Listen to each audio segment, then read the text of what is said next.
So $1.7 billion in liquidations. Obviously, this is an emergency stream, guys. I want to cover you on these altcoin levels and basically just figure out a plan for what's next. So let's go.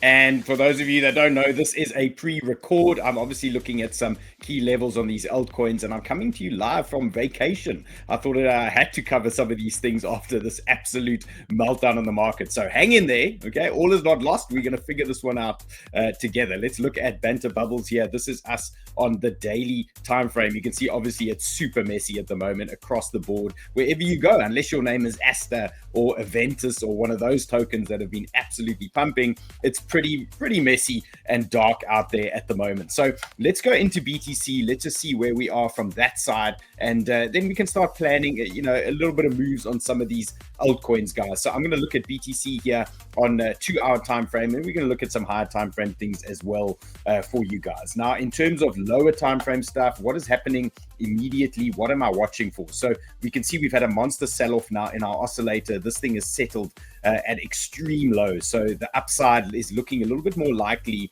on a shorter time frame. But what exactly does upside look like? Well, what we do know after these capitulation events is that quite often they come back and they fill these wicks. So we can't say a wick fill is off the table now for BTC. So that is obviously the first thing we've got to be tracking. And for me on the perps chart, this is all the way down to 111,500 down to even say 111k.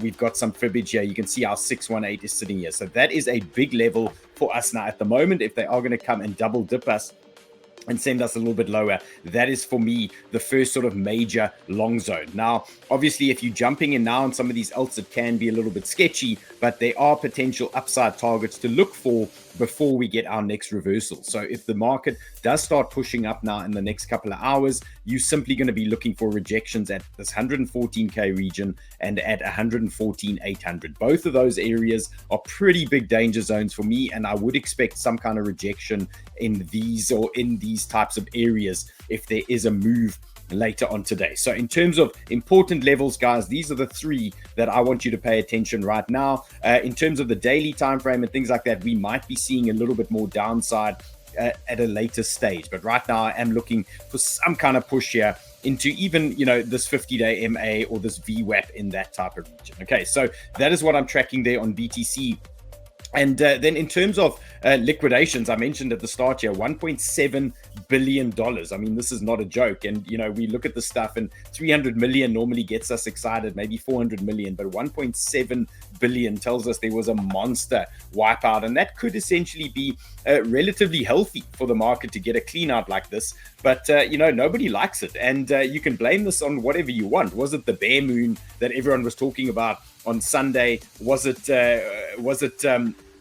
the quad witching that everybody was talking about? Was this just a FOMC hangover now and a sell-off before we get some kind of pumpage into October? So we can blame it on whatever we want, but the reality is we need to just face what is in front of us right now. And one of the big markers at the moment is gold, okay? And this guy has absolutely exploded now through all-time highs, and I've actually closed my gold position that I was running on BTCC. Now we've broken through these highs and we've had a candle close above, so I've jumped out of my gold short position that I was in last week on BTCC, and you can see I'm holding MicroStrategy still, and this one is in the midst of some kind of pullback. So you can see pre-market it looks like it wants to open around about 337, and let's see if that is going to indeed hold for us now, or if they are going to come and give us a little bit more pain. But in terms of MicroStrategy, I'm still looking for this region to hold 337. If we start losing that, I might just start jumping out of that one until we have a little bit more clarity in the market. Now,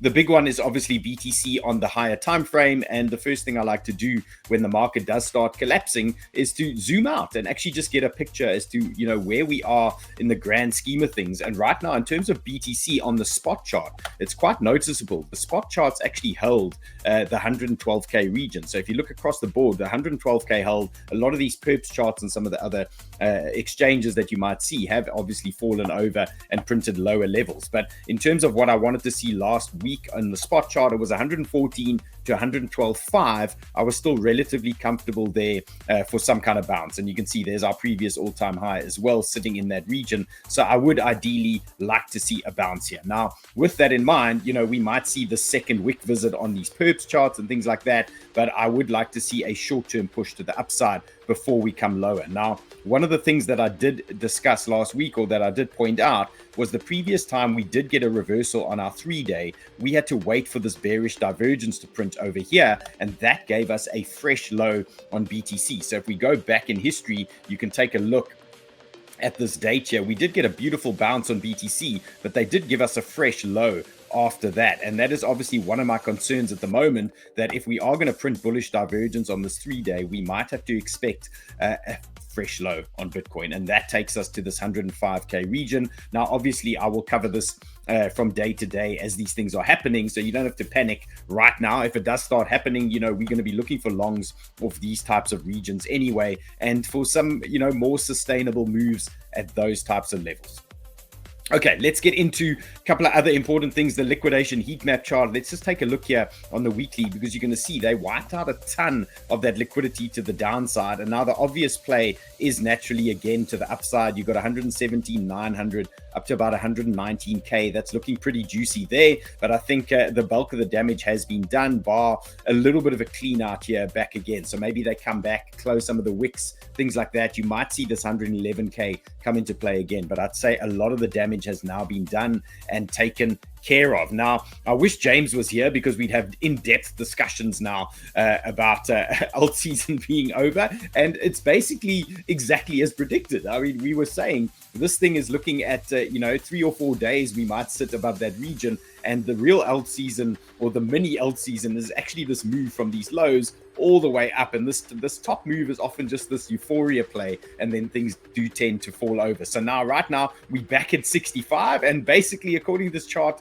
it's not alt season anymore. Okay, so if James was here, he'd have the big eyes and I'd be nodding, and he'd be very proud of our discussions that we had last week. But now we're back in the shit zone, and looking for Bitcoin season a little bit lower down over there. Now, some of the other markers, guys, Bitcoin dominance, this is a monster one, and I obviously wasn't in front of the screens when this went down, but this is a great marker here that you guys can use, the 50-day moving average. Look at that pump into that 50-day, and that was most likely where you're going to get a nice altcoin bounce, and that is what you have seen play out for now in the market. So what is the game plan? Well, you can see this dominance is kind of in no man's land at the moment. So in terms of reacting in correct zones, I would say if we do pump up here on dominance and give these alts another bleed, we're going to be looking for longs when dominance does push back into this 58.9% region. Anywhere in that type of zone is going to be an altcoin long zone.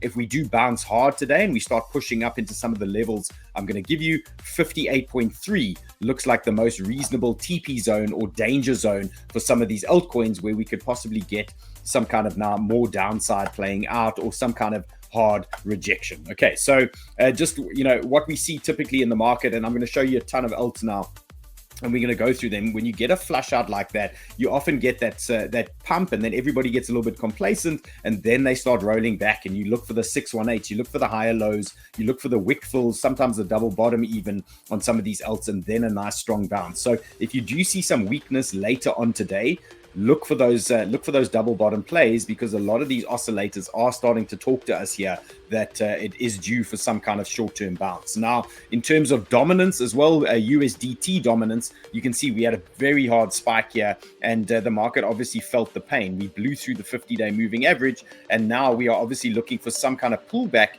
in the USDT dominance chart to give the market some kind of dead cat bounce or some kind of relief rally at the moment. So any push from USDT dominance into 4.38 to 4.33 for me looks like a reasonable zone to maybe take profit, or look for some hedge shorts in those type of regions now if we do get a pump out of the market. Now, in terms of our altcoins, and let's just refresh this guy quickly and just make sure it's fully up to date here. Okay, so this is looking a lot better here for me at the moment. You can see we've got a big thick cluster of these altcoins sitting at extreme oversold levels. This for me is not really an area that you want to be shorting. When you see these alts at extreme oversold levels like this, you generally start looking for the bounce. Look at Bitcoin dominance here, getting very lonely in the overbought side. So what we want to see obviously for an alt bounce bounce is dominance to start dropping and these altcoins to start pushing up, and basically do a switch around now on this chart that you are looking at the moment. So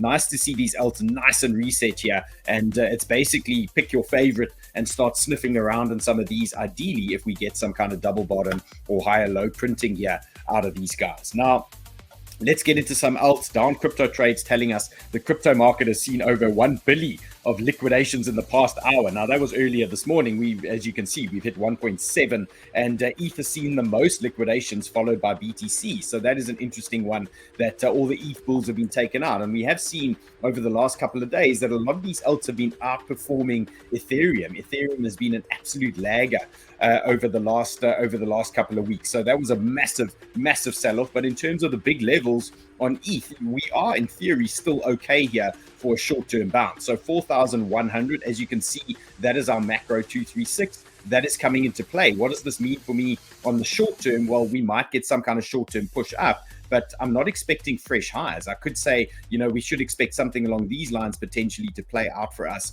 on ETH at the moment. So possible 4,100 holding here for a short-term bounce. Then lower down, I've got 3,600 to 3,400. Looks like quite a nice zone there for our next pop on ETH. And then in terms of the daily, you can see this daily has started rolling over and we are looking a little bit bearish. Perfect conditions, we drop this daily all the way down here, and then we look for a nice sustainable long on that daily time frame, and that will most likely be around about this 3.5-ish region here on ETH. Okay, so that is a big one. Then in terms of lower time frame, now I'm going to break this down on some of these alts for you guys, just so you can see how I'm trying to play this at the moment. So this is ETH on the 2 hour, and I just want to show you like heavily oversold levels now on these 2 hour oscillators. Look at this thing, absolutely overcooked here, and this could tell us that we could expect some kind of bounce, whether it's a bullish divergence print first or something along these lines. But I am looking for a little bit more upside here before they come and absolutely flush these things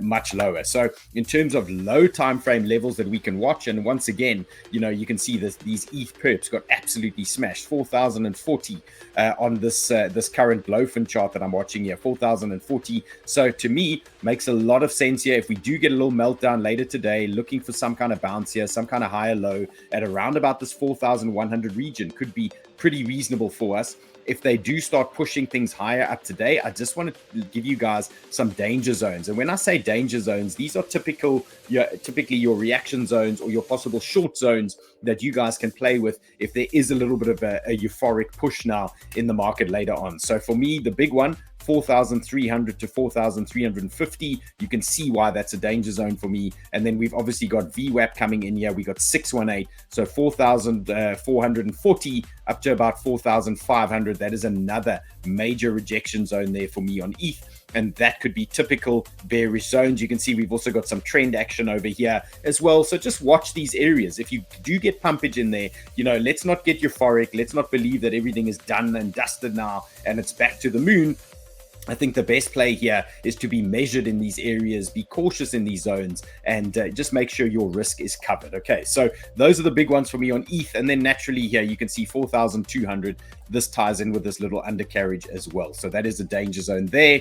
Then in terms of a couple of things I've got going on now, I was expecting a short-term bounce in the market, so I'm cooking a couple of these alts here at the moment. Again, it remains to be seen, like if we get a sustainable move here or they want to come and fill these wicks first. But when I saw this dump earlier today, it was almost like one of these things where I had to start sniffing around. So I've started some positions. You can see pump.fun, that's obviously a go-to for me. I've got some hype going on here. I've got 𝗬𝗰, I've got Virtual, I've got Pengu, AVAX, and you can see this ASTER just won't actually stop at the moment, and I am talking about that one in a couple of minutes. Okay, so I do have a couple of burners running here, expecting some kind of short-term move higher, but I am comfortable with a little bit of a wick fill. So if they want to come back to a 618 first or something like that, I am obviously prepped for that to happen now in the next, say, 24 hours if they want to play those types of games. Now, let's get into some of the bigger ones here. Solana for me on the 12 hour. Again, just like you saw with ETH, look at that beautiful 236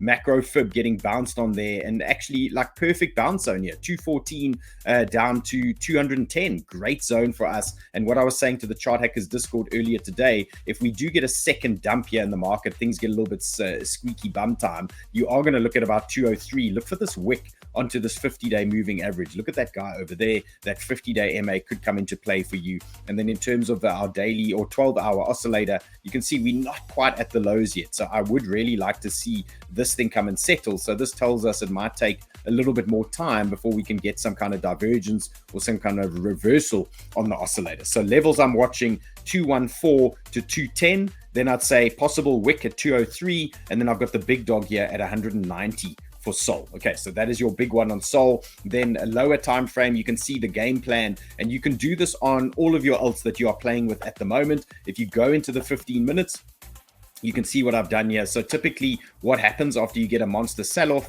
you get these big wicks, and then the market gets a little bit complacent, and then they start bleeding you back down. Okay, and you're looking for these fib bounces in these regions. So all you need to do is pull your fib from those wick lows to wherever you saw that high. So in this example for here, you can see you take that the fib from the lows there, you drag it up, and you can mark out even your 618, and you can try and play some of those levels. So if we do start bleeding out again, you can see that 618 is going to cater for quite a nice portion of that wick getting taken out, and that could give you some kind of short-term bounce that you could be looking at. Okay, so that's just typically my strategy after a sell-off like that. And then levels that you want to pay attention to on Sol's shorter time frame, you can see it's pretty clear. We've got a downtrend in play. We've got 228 and we've got 233. So any pumps here, we're not allowed to get euphoric. These are danger zones here for us on Sol, and just bear that in mind. So if there is a little bit of momentum later, that's typically where I'm expecting a rejection. 228, 233, those look like danger zones to me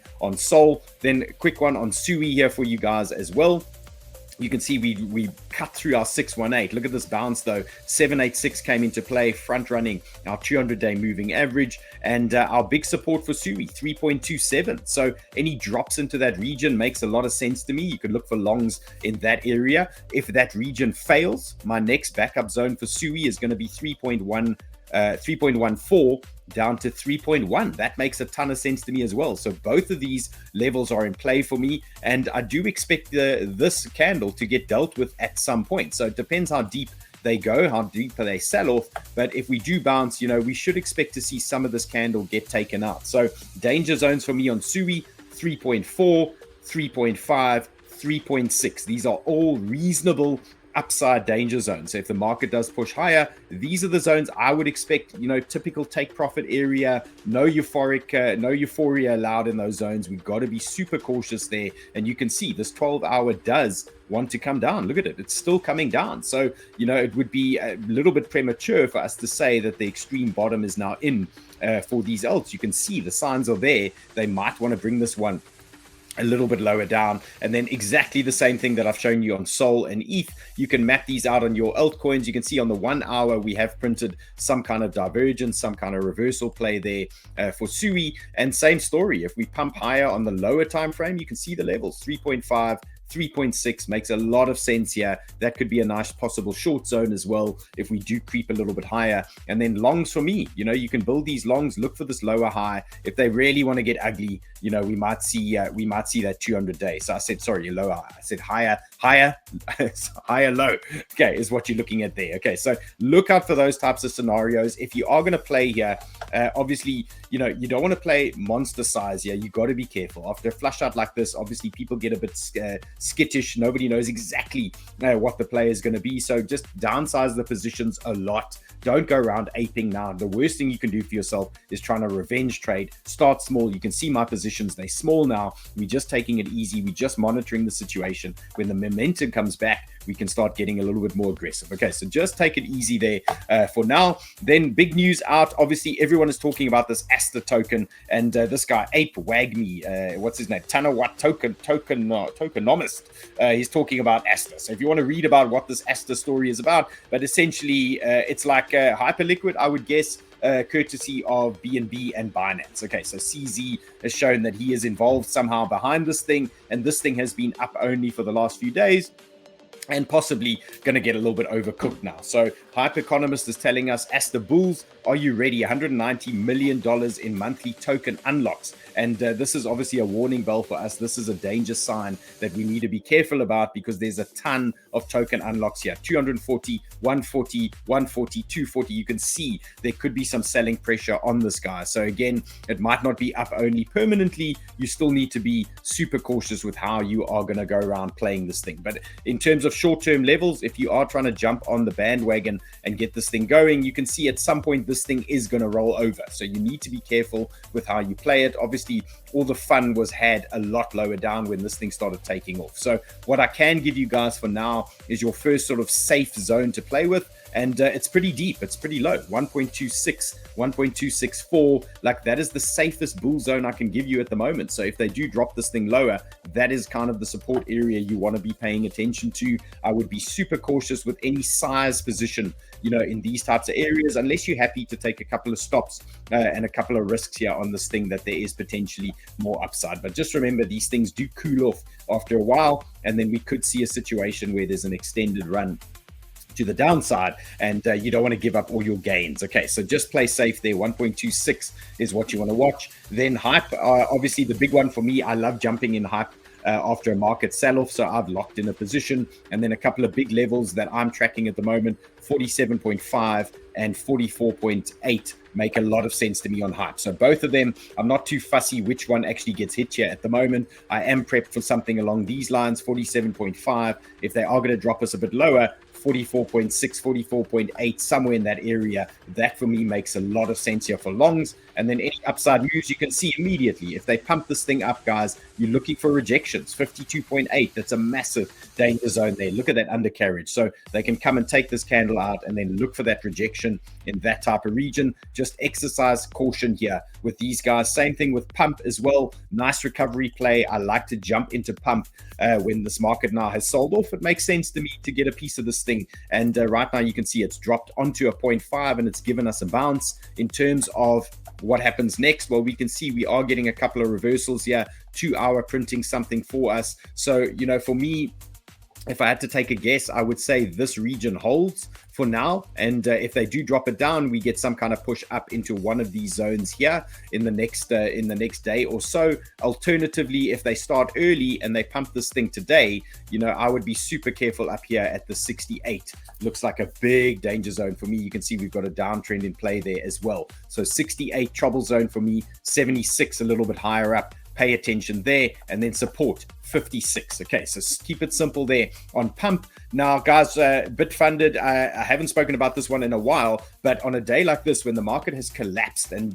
people are feeling a little bit of pain out there, maybe it's time to try something else. Okay, so Bitfunded is in the house. I've got the team in the Chart Hackers Discord fired up here. We've got a Bitfunded team in there that are prop traders, okay? And it's Kimmy and it's the Nagel, and they are looking after all the Chart Hackers members. They're trying to get them through these Bitfunded challenges. So you can see these are 2 funded accounts that I've got on Bitfunded, and what you can do with this thing, it's prop trading. So essentially you can buy a demo account from them, $79 for the entry level. It goes up all the way up to, you know, a couple of $100 for massive size accounts, but a $79 account gets you a $5,000 demo trading account. You got to make 8%, then you got to make 5% phase 2. Once you do that, they're going to give you real money to trade with, and then you get to keep the profits. Okay, so here's one of my funded accounts. Let's just take a look here, and you can see I ran a trade on this not too long ago, and it's $400 in profit at the moment. So that is real money profit, and you're going to keep 80 to 90% of the profits in that. So remember, everything I talk about here, guys, is in the show description. You just go under the show, you click on more, and you're going to see Bitfunded there. You're going to see the Chart Hackers Discord. You can see all of that stuff as well waiting for you down there. Okay, so our team, Kimmy and the Nagel, are going to look after you guys in the Chart Hackers Discord. And let's see, let's actually see where that section is. It should be towards the bottom, but you guys go, there it is. Okay, there's the Bitfunded action. There's our Bitfunded channel, and they're going to take you guys through a stream tonight as well. Okay, so something to look forward to. Then in terms on Mondays, I always do my higher time frame charts that you guys can always tap into. So a lot of the charts you are seeing here at the moment on the show, I've actually covered now in the Hackers Discord, and these are higher time frame charts with some plans for you guys that you guys can obviously play around with. That WIF looks pretty interesting down there at the moment. Look at that on that 200-day MA. So that is sitting in the Chart Hackers Discord there. For you guys. Okay, let's talk about a couple of others, a few notable ones for me. This AVNT or AVNT. Okay, this was another one of these hype type copy plays, I think, and this thing's been an absolute pumper. And one of the things I did this weekend was open a bot on this guy, and thankfully did get a bot running on this thing because it basically propped up some of these bots that I'm running at the moment. Look at this AVNT. I've already taken a ton of profits out of this one, but this thing is absolutely cooking. It's printed $380 in grid profits, and it's printed $1,800 in trend profits so far. Okay, so that thing is cooking nicely. Then I've got a couple of other bots running. Pump bot, obviously, that's a nice one. I've added to a lot of these bots here. I've added to my Aero bot. I am expecting some kind of bounce here in the market. I've added to a lot of these bots. Remember, when there is downside on these bots, they do continue to print these grid profits for you. So it's effectively some kind of hedge for you guys when there is a little bit of downside. Okay, and they start out as low leverage bots, and then you can obviously grow them along the way. Okay, so if you guys want to play the bot game as well, I've got Chaos in the Chart Hackers Discord dropping tons of bots for you guys too, and you can also grab these links in the show description. Just go under the show, click on more, and you'll find these bots there ready for you guys. Now, in terms of this AVNT, it's the same question as ASTER. Is there more upside? You know, did the market just get like, oh, we've all missed Hyperliquid, now we got to get a piece of, you know, the next mover? And this seems to be what the market is doing at the moment. So is there more upside? It's a difficult one to say. What I could suggest here, guys, watch these levels. Okay, 1.985. Let's see if this region holds. Okay, you can see we've got a nice downside zone there up to about 186. So 1.985 to 186, that box. Okay, look for longs there. Okay, if this region fails, but then just be patient. Okay, so just pull out a little bit, chill, let it come down, and then you're looking at 1.57 is going to be your next zone. Okay, so ASTER, if this top region fails, don't try and long it 50 million times. You know, maybe the energy is going to be out of that thing. And remember, a volatile token like this, you need to give it space, you need to give it breathing room, and you need to give it a decent sized stop loss. So your next zone could be this 1.6 down to, you can go as deep as 144, somewhere in that region on this guy. Okay, so just small positions here. These things are super volatile. They can get you absolutely rinsed if you get too big on these things. Okay, now let's look at a couple of notables. Now, a lot of these high time frame charts are sitting in the Chart Hackers Discord for you guys already. So I just want to cover some notable levels. I'm sure some of you guys are feeling a little bit of stress at the moment, and you just want to know where the big levels are. So I've just picked a few randoms here for you. Brett is the first one on the 2 hour, and you can see we've dropped into a macro 786. Look at that, 0.04. Nice area. Okay, is that the bottom? Again, difficult to say, but in terms of the 12 hour, it's not quite happy yet. The 12 hour is not there. So this could tell us, you know, we might see a little bit more downside on Brett or a reset on the 12 hour. And what does that mean for me? Well, that means if we do get some kind of short-term bounce today, then they might come and bleed us back to get that 12-hour reset. We might find ourselves back at this 40 down to about 39 region again on Brett for a possible long. So look out at that region, 40 down to 39. 40 to 39 makes sense. If they absolutely shit the bed, guys, this is where you're looking. 34 down to 33. That is a monster bounce zone for me. Okay, and then what I have done in the charts in the Discord is I've highlighted the rejection zones that you might want to pay attention to. So if there is a strong bounce today or tomorrow, 475, that is a danger zone. That's a potential short zone that you might want to be looking at. And then 52 also is a danger zone for me. Now, another interesting one is 𝗬𝗯𝗚. Look at this thing. It never hit the 290, and I wanted to see this 290 quite some time ago. I had highlighted this zone. So a little bit surprising that on a capitulation like this, we didn't drop into 290. And in terms of the daily, look at this. It's still pretty bearish at the moment. So we might be seeing these lower levels sooner rather than later. So in terms of short-term bounces, that's why I'm saying, you know, earlier, let's not get euphoric. If we do get bounces here, you're probably going to see rejections, 330, 345. We're probably going to see this thing a little bit lower down. Look at that downtrend there as well. So look for these rejections, 328, 345, those types of levels. And then bounces for me, 290. And 236 to 234 look like big areas there where we should get some kind of bouncage out of the market. Another one for me is AVAX. and you can see we tapping into our short-term 29 our $29 where we $30 support level here for AVAX.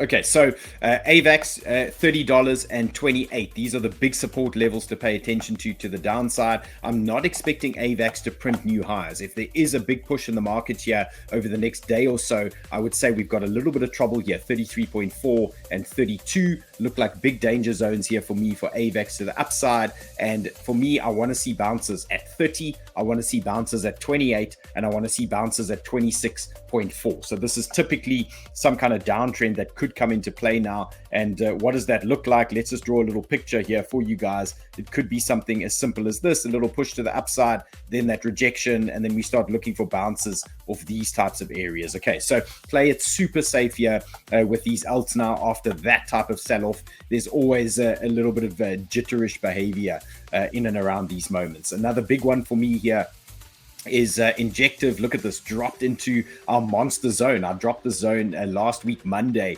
in the Chart Hackers Discord. 200-day MA, it's macro 618 coming into play here for us. So big support for Injective, 12 down to say 11.7. This is a major bounce zone here for me on Injective, and I expect that one to hold even on a short-term basis. Now we can see the daily is still bearish, and that does tell us potentially more downside. But what does that downside look like? Well, it could effectively be something along these lines where we do pump higher and then they bring it back down into those types of levels. So there is potentially a sell-off, due for us later on, but definitely something you guys want to watch. That's big support here for me for AVAX in that type of region.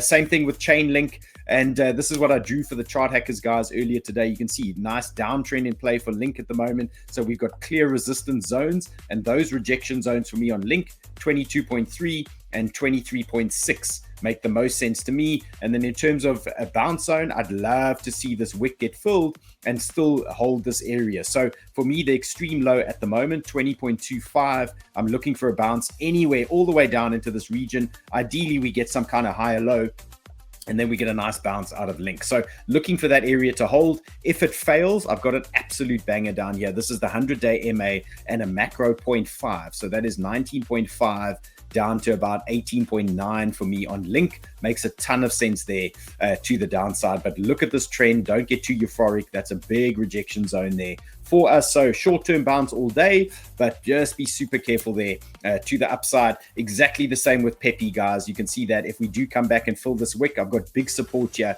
at 92 now. That is a big zone for me. In terms of the 8-hour, you can see we are getting very close to a snapback reversal. So I would say in terms of looking for shorts at these types of levels, the odds are starting to really lean in favor of the bulls now. I would be super cautious if you're trying to short on this type of support. We are getting close to some kind of bounce here now on this Peppy. Okay, so look for the lows to hold.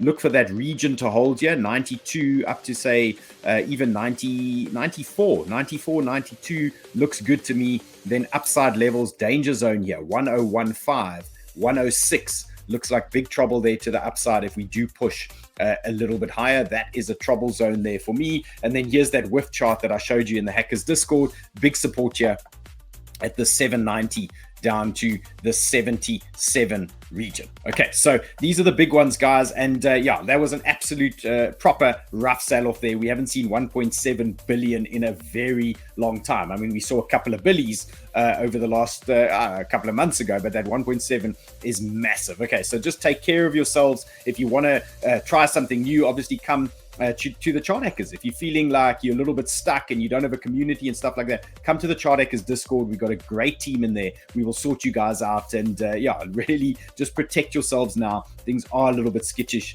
at the moment. Okay, so guys, good luck. I'll drop some updates in the Discord tomorrow. No show from me tomorrow. The next day I'll be cooked. No, there will be a show from me tomorrow. Okay, there will be a show from me tomorrow. I'll do another update like this. Good luck. See you guys later.